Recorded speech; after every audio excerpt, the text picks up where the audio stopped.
여기 전강판에 보면 하나님과 교제하는 자가 깨닫는 진리라 돼 있죠. 하나님과의 교제는 곧 하나님과의 동행하심을 나타냅니다. 그래서 오늘 제목은 하나님과의 교제인데, 사실은 요한 1서 전체를 이해하는 것이 참 중요합니다만은 이 짧은 시간이기 때문에 1절부터 3절만 읽은 겁니다. 우리가 성경을 볼 때 하나님은 성경을 열어주시고 성경의 말씀은 모두 신선한 말씀입니다. 묵은 말이나 죽은 말이나 그런 게 아니고 살아있는 말이라는 뜻입니다. 근데 이 살아있는 말은 살아계신 하나님이 공급하심을 통해서 사는 것입니다. 특별히 이 요한 사도께서 쓰신 이 복음서와 서신서와 계시록은 굉장히 두드러진 위치를 가지고 있습니다. 그래서 우리는 요한복음서와 서신서와 계시록을 통해서 하나님의 비밀스러운 것을 보게 됩니다. 이것을 신성한 비밀이라고 하는데, 자, 성경은 하나님의 거룩한 계시 아닙니까? 그렇죠? 하나님의 거룩한 계시.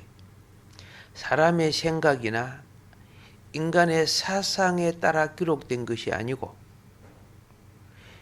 하나님의 말씀이 인간의 언어를 통해서 나타내신 겁니다. 자, 그렇기 때문에 많은 부족함이 있어요. 기록된 글도, 하나님의 말씀이 기록된 글도 여러분의 마음을 글로 다 표현 못 하잖아요.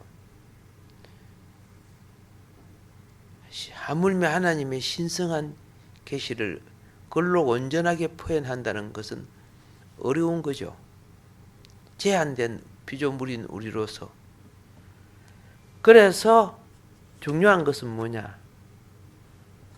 오늘 저기 깨닫는 진리, 그렇게 되어 있죠. 깨닫는 진리. 깨달음이란 것은 진리의 영에 도우심이 있어야 가능하다는 뜻입니다.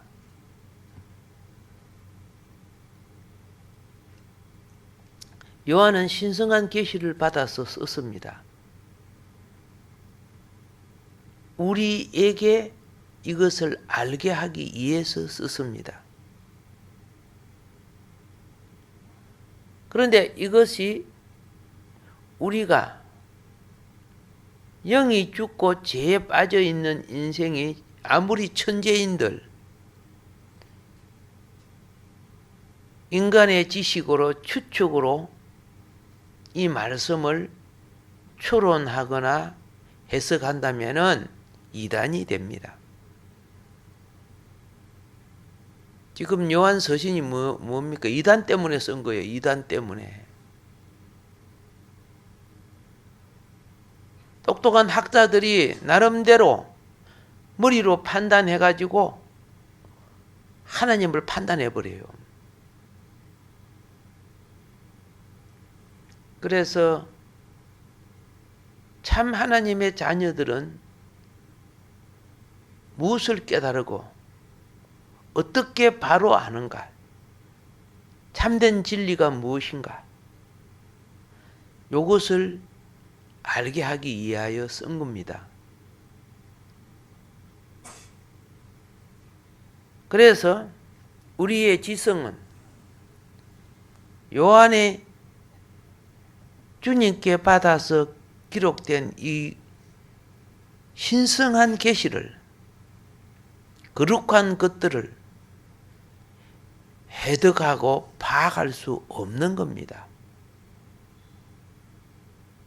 우리 생활 윤리적인 관점으로는 착하게 살아라, 바르게 살아라, 거짓말 하지 마라 할 수 있을지라도 요한복음과 요한의 그 새 서신과 계시록은 우리의 상상 능력을 초월하는 상황들을 계시한다 그 말입니다.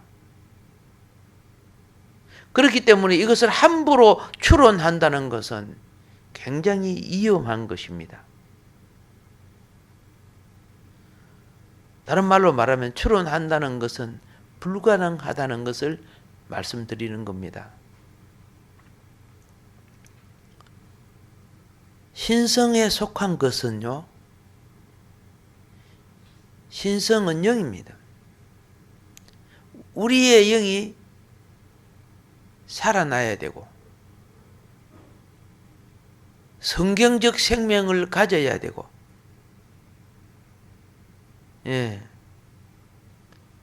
땅에 속한 것에서 벗어나야 되고 하늘에 속한 풍성과 충만을 입어야 되는 겁니다. 그렇기 때문에 우리 타고난 부모로부터 이어받은 이 천년적인 지성으로는 이 진리의 계시를 담을 수 없는 거고 상상할 수도 없는 거예요. 오직 신성한 계시는 그분의 신성한, 주님의 신성한 영으로 인해서 우리에게 계시되어져야 합니다.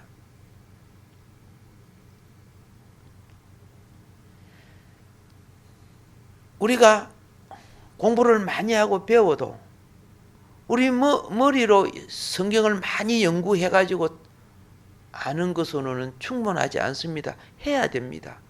연구하고 공부하고 해야 되지만은 그것으로 충분하지 않다는 겁니다.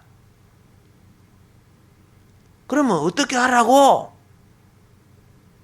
열심히 내가 성경을 연구하고 원어도 연구하고 열심히 끼워 맞추기도 하고 했는데 어떻게 하라고? 그것으로 충분하지 않다면 무엇이 어떻게 된단 말이까? 오케이. 그것으로 충분하지 않습니다. 그래도. 다른 말로 말하면 많은 기도가 필요하다는 것을 말하는 겁니다. 무엇이 필요하다? 많은 기도가 필요하다는 것. 사람이요, 기도하지 않으면 신성의 영을 접할 수도 없는 거지요.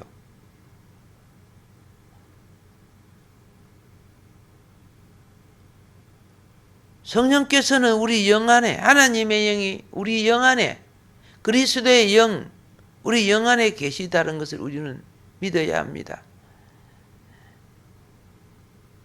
우리 생각 안에 있다고 하면 그 나쁜 생각들이 그러면 주님이 주신 건가? 우리 몸 안에 있다고 하면 몸에 그 수많은 소욕들이 주님이 주신 건가? 아니란 말이에요.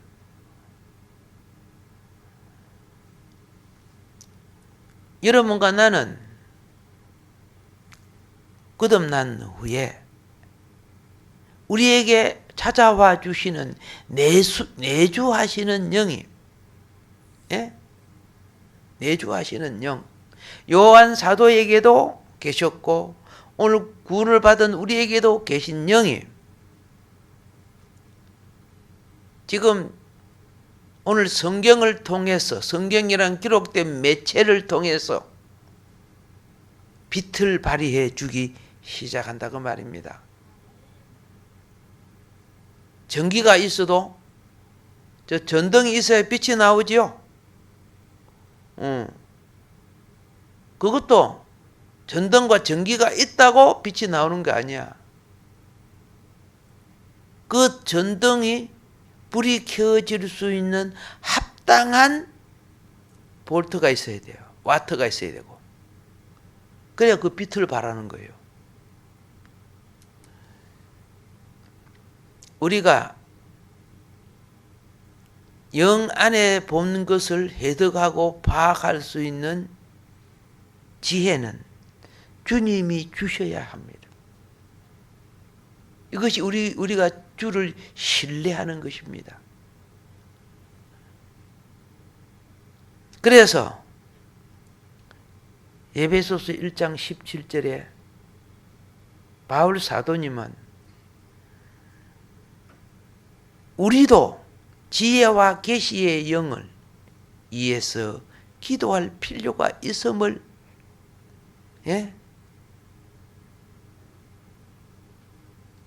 중보기도해 주셨어요. 간구해 주셨어요. 그래서 우리 주 예수 그리스도의 하나님 곧 영광의 아버지께서 지혜와 계시의 영을 너희에게 주사 그분을 온전히 알게 하시며 연구해서 된다는 것이 아니죠. 연구가 필요합니다. 우리 이성이 바른 문법적 그렇죠? 문맥적 그런 관점을 공부할 필요는 있지만 신성한 계시의 근본적인 것은 무엇이 필요하다? 지혜와 계시의 영을 통해서 나타내야 된다는 것입니다. 그래서 우리가 요한 서신서의 이 글을 읽는 것은 묵상하는 것만으로 불충분하다. 오늘 우리 큐티 많이 하잖아요. 큐티 한 사람들 이렇게 발표하면은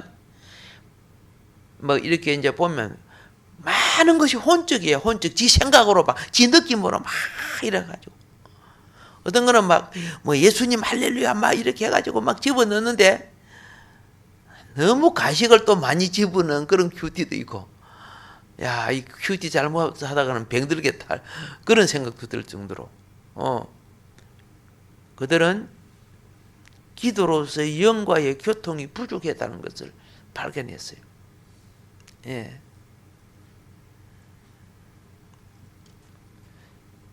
물론 큐티를 통해서 깊은 교통과 주님에 대한 말씀의 기납법적인 그런 원리들을 많이 깨우치고 많이 공부하는 게 굉장히 중요한 겁니다. 근데 어떤 거는 자기를 나타내고 싶어 하고 자기 신앙이 열심히 있는 것처럼 그렇게 표현하는 좀 가식적인 이런 것들이 좀 식상할 때가 많아요. 자, 왜? 그들은 성경을 자기의 천년적인 이해력으로 사용하려고 하기 때문에 그렇다고 말입니다. 자, 우리는요, 우리의 읽는 것과 묵상하는 것과 이해하는 것을요, 이해하는 것이 우리의 바리새인처럼 자기 똑똑한 머리나 무엇을 하는 것보다도 영의 원리는요, 믿음의 원리예요.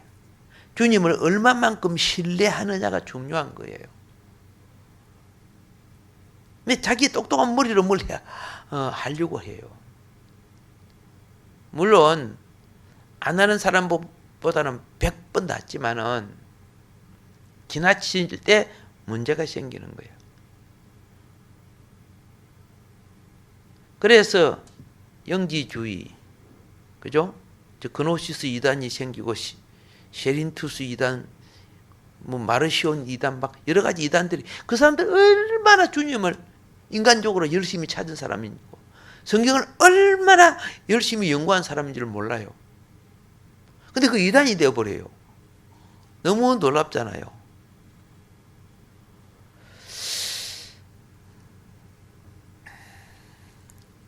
우리는 때때로 내가 일어날 때 일을 하든 말을 하든 그렇죠?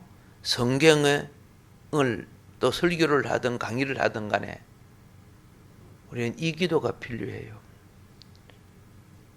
주여, 나는 주님을 신뢰합니다.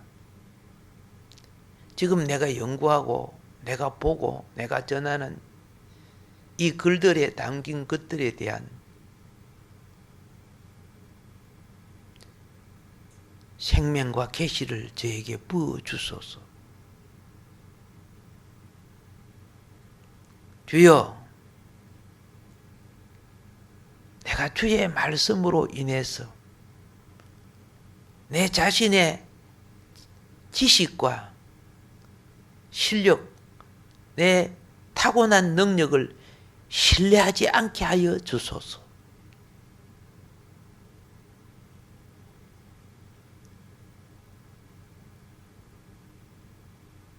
성경의 가장 마지막 책을 쓴 분도 요한 사도님입니다.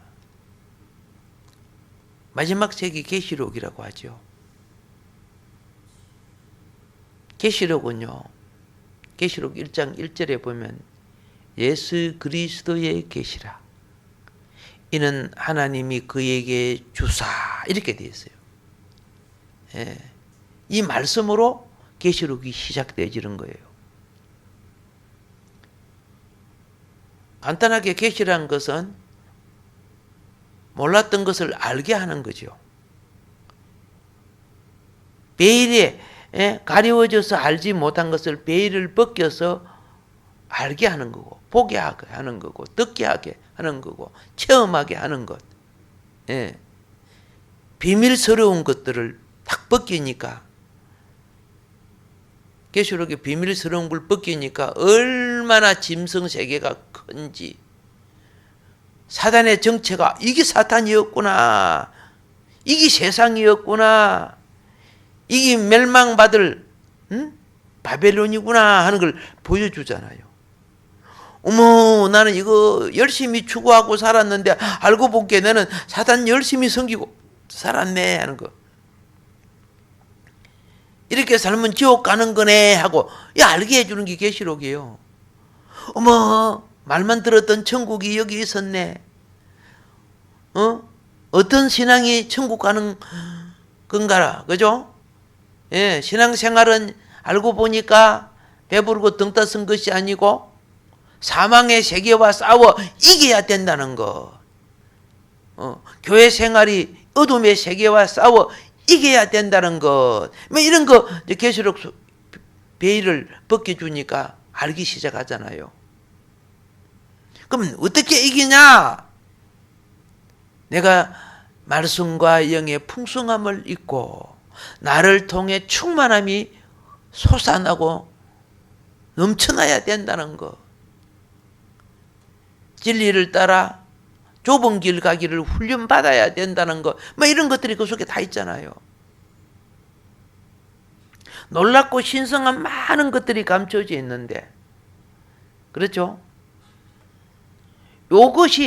이것이 하나하나 벗겨질 때 단지 지식으로 아는 것으로만 되는 것이 아니에요. 체험되고 실천되어져야 열매가 되는 거예요. 그래서 계시는 나에게 이해가 되어질 때 계시가 되는 거예요. 우리가 본 것을 이해하지 못한 것 있고, 귀로 들은 것도 이해하지 못하는 것도 있고 많잖아요.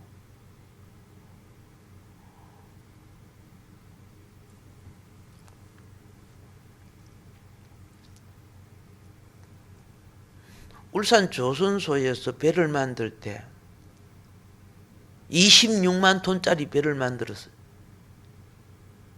제가 배 안에 들어가서요, 막 공사하는데, 형이 거기에 좀 반장으로 있으니까, 들어가서 보니까 엔진이 없어요. 그 배 안에 배가 다 만들었는데 엔진이 없어요. 이해가 안 되는 거예요. 그냥 뭐 엔진 룸이란 건데 둥그러만 뚜껑 거등 하나 덮어지고 아무것도 없어. 이해할 수 없죠. 그리고 스크루 있죠, 스크루. 선풍기 같이 그 배 뒤에 달린 거.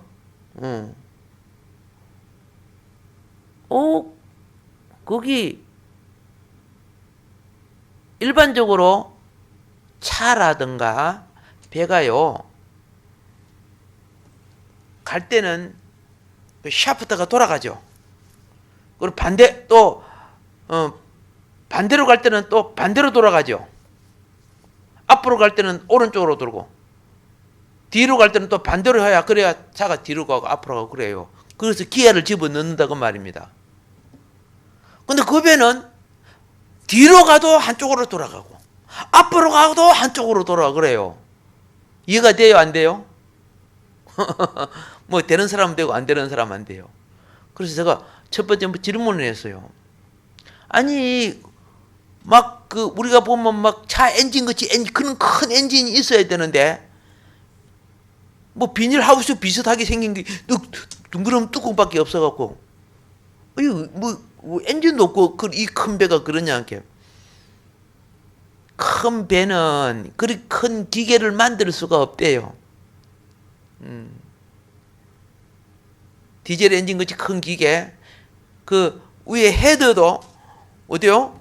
사람이 뭐 큰 배가 뭐 헤더가 위에 사람이 걸어 다닐 정도로 엔진이 크잖아요. 근데 26만 톤짜리 그게는 그런 게 없고, 이게 뭐냐 한게 스팀으로 작동을 한대요. 그래서 그 안에서 그 스팀이 나와서 그걸 돌려서 축을 돌려줘요. 그러니까 뭐 간단하지 않아요, 그게요. 보일러실에서 그쪽 강한 스팀을 불러내서 안에 스팀 프로펠러를 돌려서 축이 돌아가는 거예요. 설명을 들으니까 이해가 되죠. 이상하다. 배가 뭐 이리 기관실이 이렇게 간단하냐 막 처음에 그랬죠. 그러면 그죠? 샤프트가 한쪽으로만 이렇게 돌아가는데 어떻게 앞으로 갔다 뒤로 갔다 합니까? 스팀을 이 샤프트를 다시 뒤로 돌리려고 하면 이쪽 스팀을 끄고 이쪽 스팀이 반대를 돌려줘야 되잖아요. 그럼 시간이 많이 걸리잖아요. 맞죠? 한쪽 스팀을 전기시키고 한쪽 스팀을 또 반대로 돌려주고, 그러면 이 배가 그죠? 배를 붙였다가 뗐다가 그러라고 뭐 얼마나 그게 작업이 안 될 겁니다. 그 큰 배가 예를 들어서 그랬는데 왜 한쪽으로만 돌아가느냐? 프로펠러 그게가요 자체가 전진 방향으로 틀어지고 후진 방향으로 프로펠러가 자체가 틀어지게 돼 있더라고요. 그래서 깜짝 놀랐어. 내가 저런 거 처음 봤는데, 저희 집에도 조그마한 배들이 있었잖아요. 의선이 있었지만은 프로펠러가 막 이 집처보다 커요. 엄청 크잖아요. 와, 바로 거기구나. 그 가만히 보니까 그 축 옆에 프로펠러 날개하고 거기 그죠? 선풍기처럼 붙어 있는 게 아니고 딱 거미가 가지고 있더라. 그게 이렇게 돌아가게끔 만들어져 있구나. 이제 그게 알았어요. 자, 제가 말하는 것은 눈으로 봤다고 계시로 봤다고 해서 다 하는 거 아니라고 말입니다. 계시를 뭐 해야 된다? 이해해야 된다. 내가 그래서 이제 그 이해시키려고 말씀을 드린 거예요. 그래서 수십만 톤짜리는 엔진이 움직이지 않아요. 거기에 안에 무엇이 있다? 예, 그죠? 그걸 메인 컨덴서라고 부르더라고요. 스팀이 움직여갖고 간다는 거 그때 알았어요. 뭐 몇만 톤짜리까지야 뭐 기계가 막 쿵쿵쿵쿵 하면서 이제 움직이지만은, 자, 하나님 나라 계시도요 내 생각하고 많이 달라요. 우리의 고정적인 관념이 갖고 있는 거가 많이 달라요. 그래서 그 계시를 이해할 때 하나님 막 감사하고, 세상에 아무리 공부해도 몰랐던 걸 깨닫고 알게 되면 막 성경책을 보던 거 똘똘 구르고 받은 자밖에 알 수 없다는 게 이거네요. 그리고 계시의 가치는 너무 크기 때문에, 그렇죠?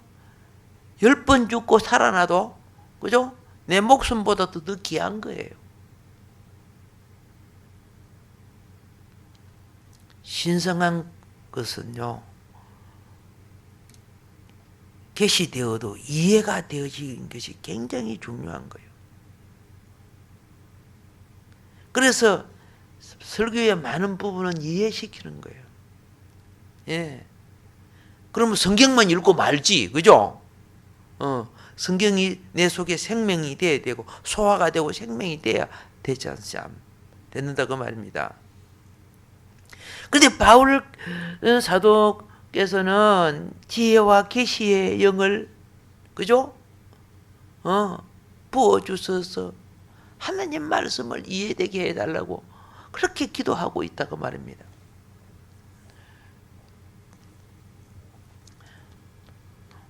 요한의 글, 오늘 우리가 읽은 요한 1서 1절부터 3절 이 글을요,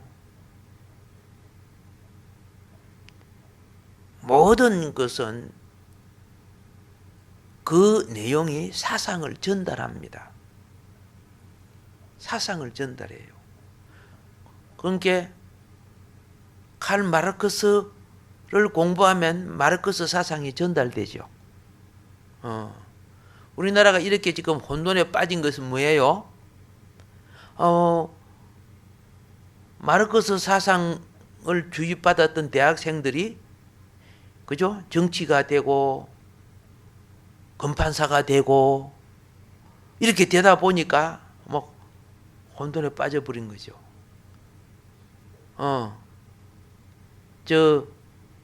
뭐 김문수 지사 같은 그런 분도 어떻게 했습니까? 마르크스 사상 갖고 열심히 공부했죠. 그래서 그대로 그 세계를 만들려고 했습니다. 그런데 그 사상을 가졌던 소련이 붕괴되어 버리지, 그죠? 보세요. 보기는 보암직스럽고 먹음직스럽고, 그죠? 지혜롭게 될 것 같았는데 실상은 안 돼요. 왜 안 돼요? 아무리 좋은 체계나 언론도 그대로 안 지켜져요. 왜? 그걸 지킬 자가 죄가 없어야 지킬 수 있는 거예요. 지키는 자가, 그죠? 아무리 좋은 체제나 뭘 해도 자기가 탐심이 들어오고 욕심이 들어오니까 안 되잖아요. 그래서 보세요.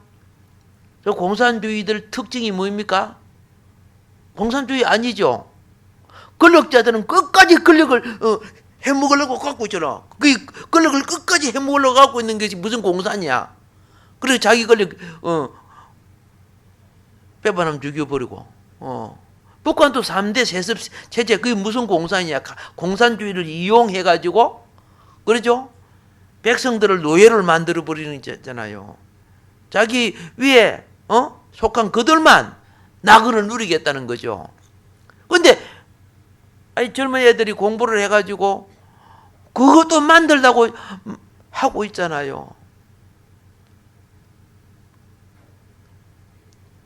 그러니까 이 어둠에 잡힌 거죠. 사단이 그런 사상을 이용한다고 말입니다. 그런데 성경의 사상은 절대적으로 신성한 겁니다.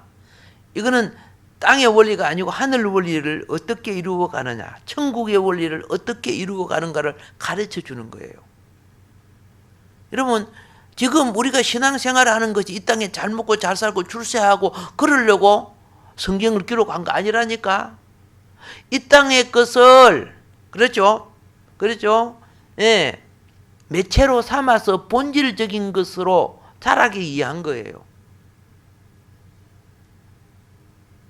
그래서 요한 오늘 1서 1절부터 3절은 윤리적 교훈이나 철학적 관념을 담지 않고 하나님의 신성한 계시의 관점으로 봐야 된다는 것. 그렇죠? 이 divine, 이 신성이라는 것은요, 예? 하나님에 관한, 하나님에 속한, 그렇죠? 예. 이것을 말하는 거예요. 그런데 육에 속한 우리는 하나님에 속한 것이 비밀스러워요. 알 수가 없어요. 그래서 말했죠. 많이 공부한다고 아는 거 아니라는 거죠. 성경을 많이 연구도 하고 많이 공부도 해야 되지만은, 다른 말로 그분의 신성한 영을 입어야 하는 거예요. 자, 사마리아의 교회가 생겨졌을 때 요한, 베드로 이런 사람들이 가가지고 그들이 신성한 영, 성령을 입기 위해서 집회를 했어요. 그런데 그들 속에 12사람만 성령이 내려요. 나머지 많은 성도들은 어떻게 됐어요?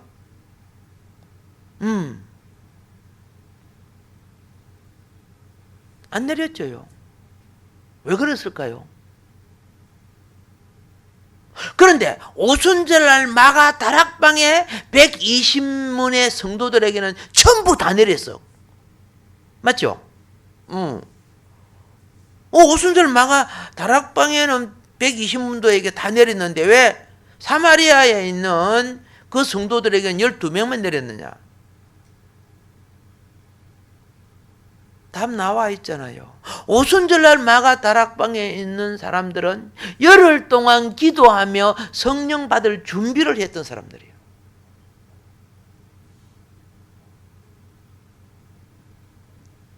신성한 것은요, 신성한 거룩을 받을 준비를 해야 되는 거예요. 예.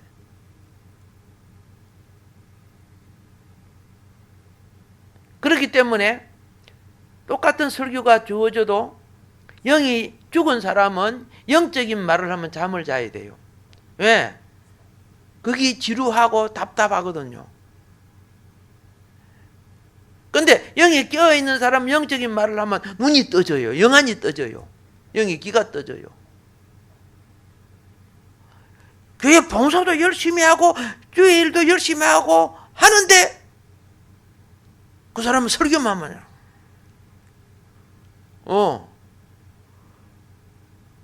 깨워도 이때가 또 자요.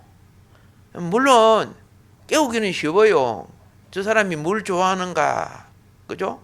노름을 좋아하나? 그럼 노름 설교하면 그냥 눈 떠버려. 자기하고 관련된 속성이 연결되면 거기서 에너지를 받아요.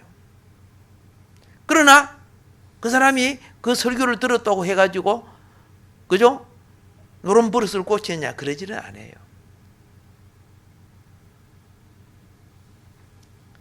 자,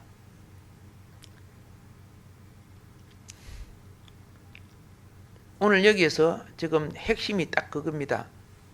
교제하는 자가 깨닫는 진리. 이제 전강판에 써놓는 거, 그죠? 교제. 교제에 있어서 가장 기본적인 것은 영적인 호흡이에요. 이게 기도란 말이에요. 기도도 욕망의 기도가 있죠. 욕망의 기도. 내 몸이 아프고, 내 배가 고프고, 그거 채워야 내가 정상이 되거든. 그 자기의 문제를 해결하기 위한 그걸 채우는 거예요. 그 욕망이 지나치면 탐욕이 돼요. 그렇죠? 탐욕이. 그 사실은 하나님 볼 때 우상적인 기도예요. 탐욕이 되면. 그래서 우리가 기도를 하되 말씀을 붙잡고 하는 기도가 그렇게 중요한 거예요. 이때 하나님과의 교제가 이루어지고 영이 열려서 하나님이 계시하신 말씀을 깨닫게 되는 거예요. 이게 진리란 말이에요. 오늘 하루도 올 한 해도 그렇죠? 계시의 베일이 벗겨지고 계시가 됐다고도 아는 거 아닙니다. 이해를 해야 된다 그랬죠. 이해가 되어져서 변화의 능력을 입고 생활에 실천할 때 그 진리가 하나님 앞에 하나님 형상 그리스도의 장성한 분량의 열매로 결실되어질 줄 믿습니다. 이런 보배로운 가치가 있게 되면은 존귀한 사람들은 보디가드가 있지요. 그죠? 지켜주지요. 존귀하지 않고 아주 천박하면 그죠? 어떻게 해요? 예, 휴지통에 들어가요. 쓰레기는 휴지통에 들어가고 귀한 것은 먹는 것도 귀한 것은 밥상에 올라가죠. 우리 영혼이 하나님 앞에 존귀하고 신성한 가치를 가지면은 우리가 어떻게 돼요? 기본적인 생활 하나님이 이루어 주셔요. 말씀만 듣고 아무것도 안 하고 말씀만 듣고 있어도 500이어 해줬고 700이어 해줬어요. 기본적인 거 제공해 줬어요. 새해는 존귀한 가치, 그죠? 그러면 그의 나라와 의를 구하는 기초 단계예요. 그러면 너의 삶의 모든 것을 내가 더하여 주리라. 예. 기본이 회복되는 새해를 맞이하시기를 주님의 축복합니다. 오늘도 주어진 말씀 기억하면서